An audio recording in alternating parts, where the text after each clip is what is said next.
Title: The Biggest Money Mistake Everyone Makes, Not Having a Safety Margin. Part 1 Definition. A safety margin, also called an emergency fund or buffer, is money you keep separate for surprises. It's the money you don't touch for toys, games, or treats. Instead, you use it only when something important and unexpected happens, like your phone breaking, your bike needing repair, a big school fee, or if a grown-up loses a job. Think of it like a life jacket for money. You hope you never need it, but it keeps you safe if waves come. Simple example: imagine you get an allowance of $10 a week. If you spend all $10 each week, you have no safety margin. If you put $2 each week into a special jar just for surprises, that jar is your safety margin. Part 2. Problems caused by not having a safety margin. When you don't have a safety margin, little problems can become big ones. Here are the common problems. You borrow money with high interest.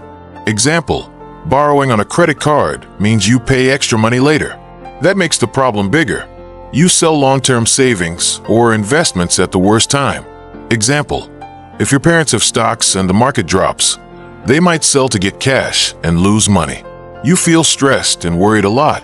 Example: not sleeping well because you worry about paying a bill makes school and friendships harder. Small problems become major crises.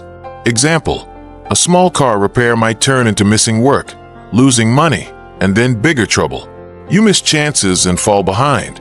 Example: not having money for a course or tool can stop you from learning something useful. Part 3. Why this matters. Significance. Having a safety margin matters because it gives you choices and calm. It helps you handle surprises without panic. Here's why it's important. Protects your plans. You can still save for big goals, college, a bike, a trip, because small surprises don't steal your savings. Keeps relationships safe. You won't need to borrow from friends or family all the time, which can make relationships awkward. Helps you make better decisions. When you're not desperate, you can choose wisely. Compare repair shops, ask for help, or plan fixes. Prevents expensive mistakes. With a safety margin, you're less likely to use high-interest loans or sell investments at a loss. Gives peace of mind. Feeling secure helps you focus on school, hobbies, and life.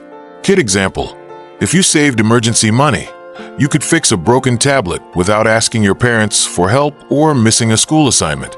Part 4. Common causes. Why people don't have one. Why don't people save a safety margin? Here are common reasons. Explained simply. Spending on wants instead of saving. People choose fun things now, new sneakers, games, outings, and forget to save. Kid example: buying candy every day eats up allowance. No plan or tracking money. If you don't write down where your money goes, you don't know what you can save. Kid example: not keeping a notebook of allowance and snacks makes saving hard. Thinking it won't happen to me. Optimism bias. People assume bad things happen to others, not them. That makes them unprepared. Kid example: my bike won't break until it does. Living paycheck to paycheck, no extra cash. Many families spend all the money they earn on bills and must buy essentials. There's nothing left to save. Kid example: if your family uses all pay for rent and food, there's no jar for surprises. Not knowing how much to save or where to start. The idea of saving months of expenses can seem too big and scary, so people don't start at all. Kid example: hearing save 3 months worth sounds like too much, so you give up. Cultural or social pressure. Keeping up with others.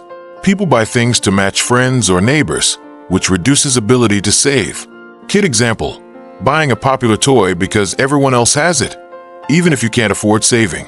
No easy place to keep money safe and available. Some people don't have bank accounts or a safe place to save, so money gets spent quickly. Kid example: putting money under a mattress can get lost or spent. Emergencies are rare, so saving feels less urgent. When nothing bad happens for a long time, saving seems unnecessary until it's too late. Kid example: if no big surprise has happened last year, it's easy to think you'll always be fine. Quick story to tie causes together. Rena spends a lot on movies and snacks, doesn't track her money, and thinks nothing bad will happen. Then her phone screen cracks. Because she spent everything. She borrows money at high interest and feels terrible. If she'd saved even a little, she would have been fine. Part 5. Simple statistics. Easy facts about saving and emergencies. Many people have less than 1 month's expenses saved. That means if money stops coming in for a few weeks, lots of families struggle. Surveys often show a big share of adults say they could not pay an unexpected $500 bill from savings. That shows most people have very small safety margins. People who keep an emergency fund are far less likely to use high-interest debt, like credit cards or payday loans, when trouble comes. These facts tell us a lot of families and grown-ups don't have enough saved for surprises, and that makes small shocks dangerous. Part 6. Effects, signs, and symptoms. How to know you have a problem. Effects. What happens when you have no safety margin? More stress and worry at home. Getting into debt that costs a lot because of interest. Having to sell things or stop important plans, school repairs. Making rushed bad choices, like taking very expensive loans or selling investments at a loss. Straining friendships and family ties because you must keep borrowing. Signs and symptoms. Easy ways to tell you might not have a safety margin. You use credit cards or payday loans for small emergencies, e.g., paying for a doctor visit or fixing a phone. You are one unexpected bill away from trouble. A small repair would cause big problems. You borrow from friends or family often to cover basic needs. You worry a lot about money and lose sleep.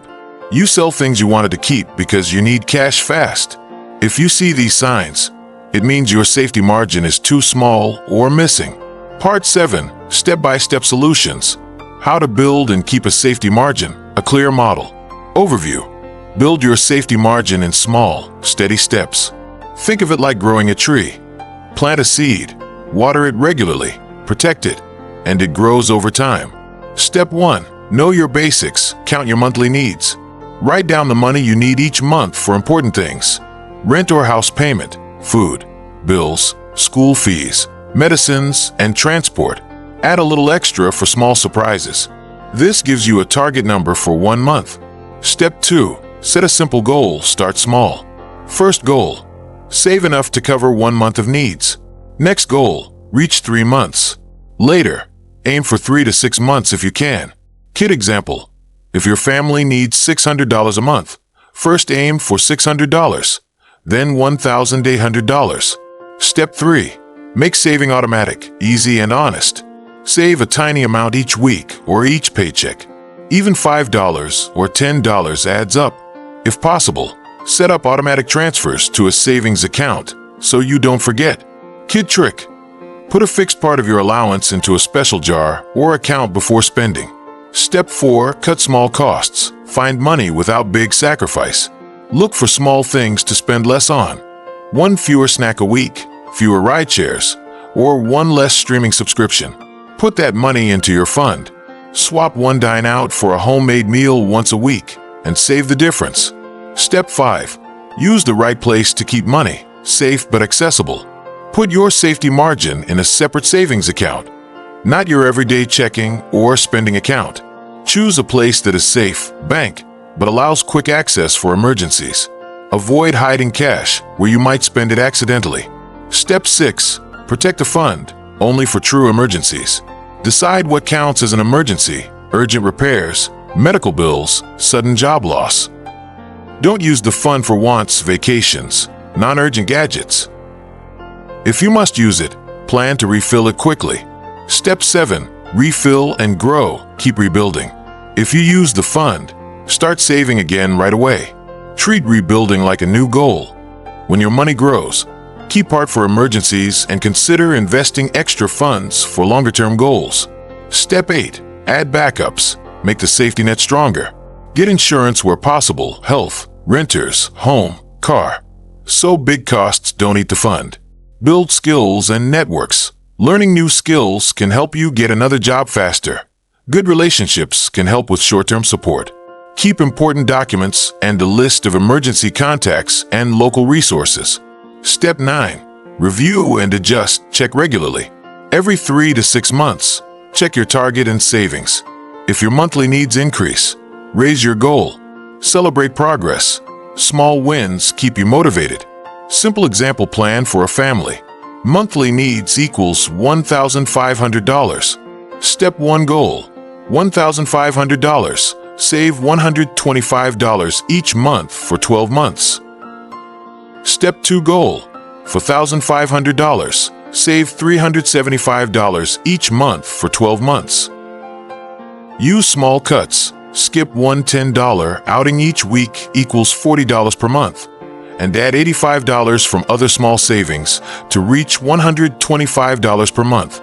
Lessons learned short and clear. The biggest money mistake is not having a safety margin. A small emergency fund can stop big problems. Start small. 1 month's expenses is a good first goal. Small, steady savings beat rare big attempts.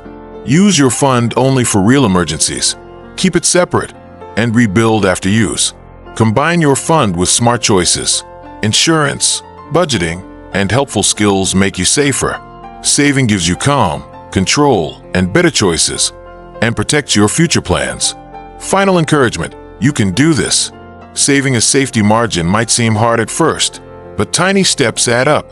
Even small amounts saved every week keep you safer and less stressed. Start today with a small goal. Your future self will thank you.